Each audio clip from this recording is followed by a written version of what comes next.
Exodus 32, the gold calf. When the people saw how long it was taking Moses to come back down the mountain, they gathered around Aaron. "Come on," they said, "make us some gods who can lead us. We don't know what happened to this fellow Moses, who brought us here from the land of Egypt." So Aaron said, "Take the gold rings from your ears of your wives and sons and daughters, and bring them to me." All the people took the gold rings from their ears and brought them to Aaron. Then Aaron took the gold, melted it down, and molded it into the shape of a calf. When the people saw it, they exclaimed, "O Israel, these are the gods who brought you out of the land of Egypt." Aaron saw how excited the people were, so he built an altar in front of the calf. Then he announced, "Tomorrow will be the festival of the Lord." The people got up early the next morning to sacrifice burnt offerings and peace offerings. After this, they celebrated with feasting and drinking, and they indulged in pagan revelry. The Lord told Moses, "Quick, go down the mountain. Your people, whom you brought from the land of Egypt, have corrupted themselves. How quickly they have turned away from the way I commanded them to live. They've melted down gold and made a calf, and they've bowed down and sacrificed to it. They're saying, 'These are your gods, O Israel, who brought you out of the land of Egypt.'" And the Lord said, "I have seen how stubborn and rebellious these people are. Now leave me alone so my fierce anger can blaze against them, and I will destroy them. Then I will make you, Moses, into a great nation." But Moses tried to pacify the Lord his God. "O Lord," he said, "why are you so angry with your own people, whom you brought from the land of Egypt with such great power and such a strong hand? Why let the Egyptians say their God rescued them with evil intention of slaughtering them in the mountains and wiping them out from the face of the earth? Turn away your fierce anger. Change your mind against this terrible disaster you have threatened against your people. Remember your servants, Abraham, Isaac, and Jacob. You bound yourself with an oath to them, saying, 'I will make your descendants as numerous as the stars of heaven, and I will give them all this land I have promised to your descendants, and they will possess it forever.'" So the Lord changed his mind about the terrible disaster he had threatened to bring on his own people. Then Moses turned and went down the mountain. He held in his 2 hands the 2 stone tablets inscribed with the terms of the covenant. They were inscribed on both sides, front and back. These tablets were God's work. The words in them were written by God himself. When Joshua heard the boisterous noise of the people shouting below them, he exclaimed to Moses, "It sounds like war is in the camp." But Moses replied, "No, it's not a shout of victory nor the wailing of defeat. I hear the sound of celebration." When they came near the camp, Moses saw the calf and the dancing, and he burned with anger. He threw the stone tablets to the ground, smashing them at the foot of the mountain. He took the calf they had made and burned it. Then he ground it into a powder, threw it into the water, and forced the people to drink it. Finally, he turned to Aaron and demanded, "What did these people do to make you such a terrible sin upon them?" "Don't be so upset, my lord," Aaron replied. "You yourself know how evil these people are. They said to me, 'Make us gods who will lead us.'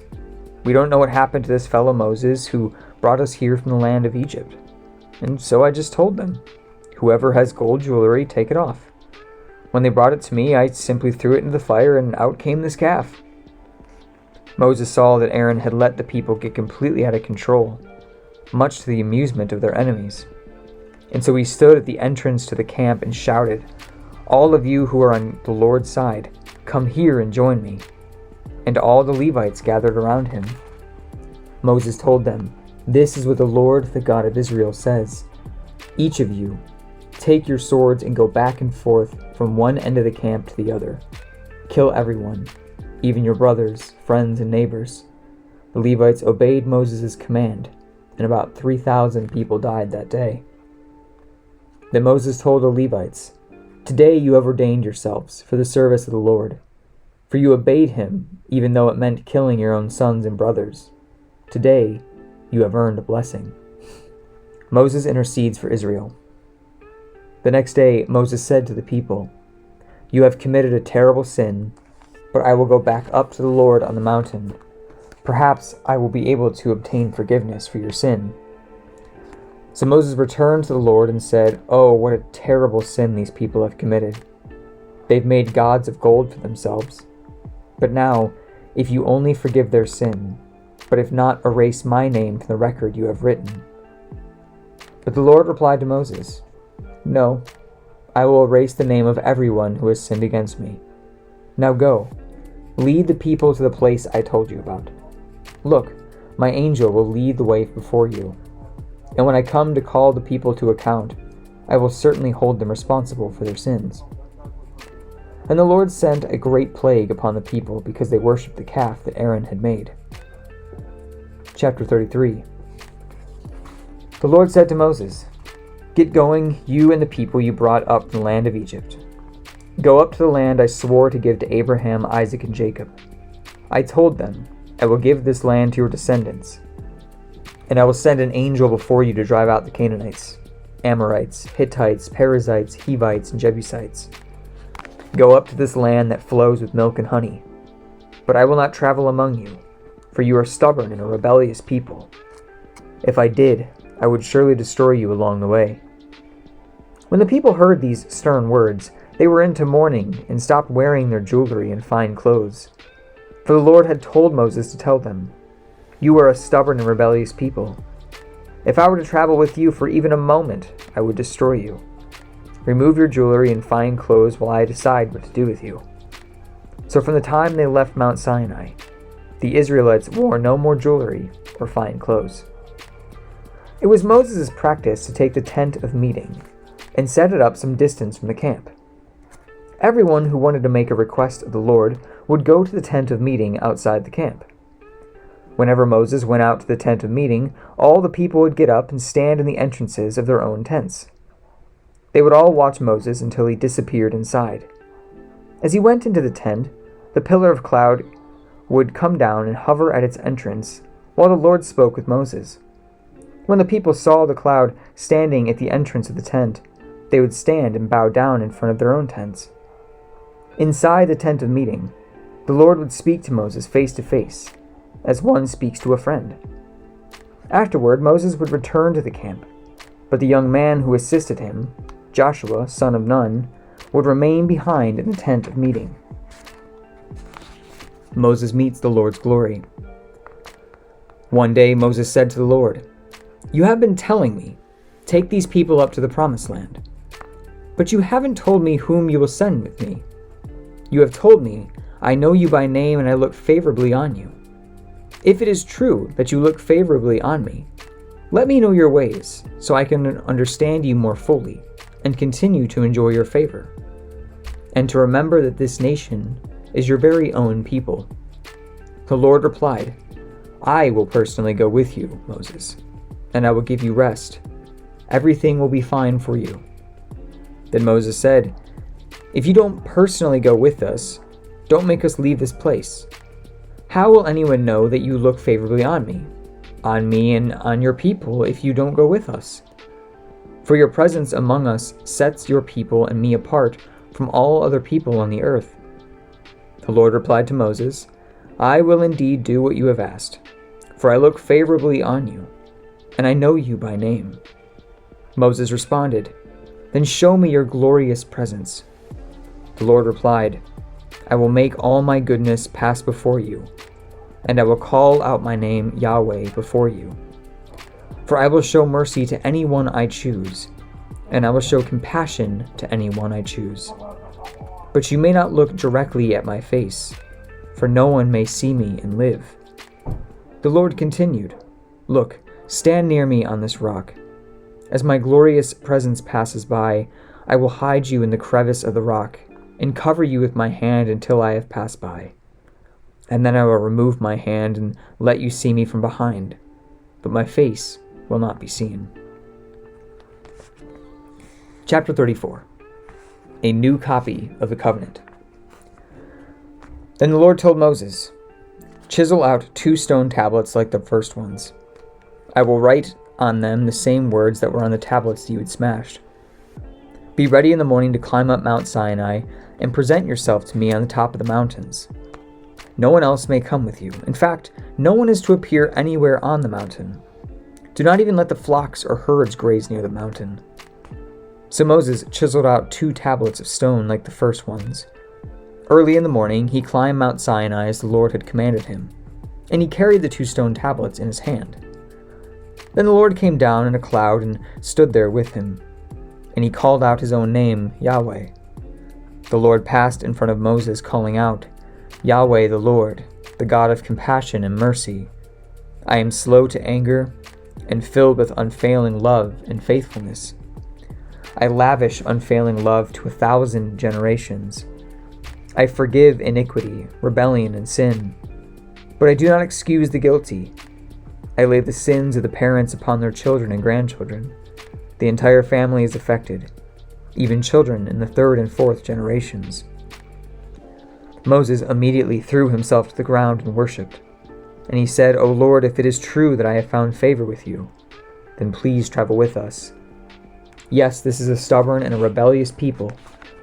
Please forgive our iniquities and our sins. Claim us as your own special possession."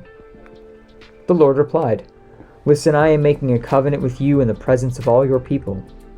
I will perform miracles that have never been performed anywhere in all the earth or in any nation.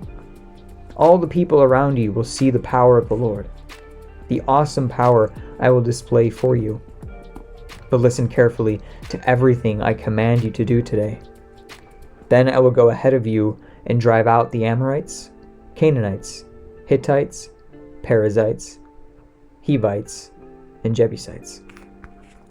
Be very careful never to make a treaty with the people who live in the land where you are going. If you do, you will follow their evil ways and be trapped. Instead, you must break down their pagan altars, smash their sacred pillars, and cut down their Asherah poles. You must worship no other gods, for the Lord, whose very name is jealous, is a God who is jealous about his relationship with you. You must not make a treaty of any kind with the people living in the land. They lust after their gods, offering sacrifice to them. They will invite you to join them in their sacrificial meals, and you will go with them. Then you will accept their daughters who sacrifice to other gods as wives for your sons, and they will seduce your sons to commit adultery against me by worshiping other gods. You must not make any gods of molten metal for yourselves. You must celebrate the festival of unleavened bread. For 7 days the bread you eat must be made without yeast, just as I have commanded you. Celebrate this festival annually at the appointed time in early spring, in the month of Abib, for that is the anniversary of your departure from Egypt. The firstborn of every animal belongs to me, including the firstborn males from your herds of cattle and your flocks of sheep and goat. A firstborn donkey may be brought back from the Lord by presenting a lamb or young goat in its place, but you must not buy it back. You must break its neck. However, you must buy back every firstborn son. No one may appear before me without an offering. You have 6 days each week for your ordinary work, but on the 7th day you must stop working, even during the seasons of plowing and harvest. You must celebrate the festival of harvest with the first crop of the wheat harvest, and celebrate the festival of the final harvest at the end of the harvest season.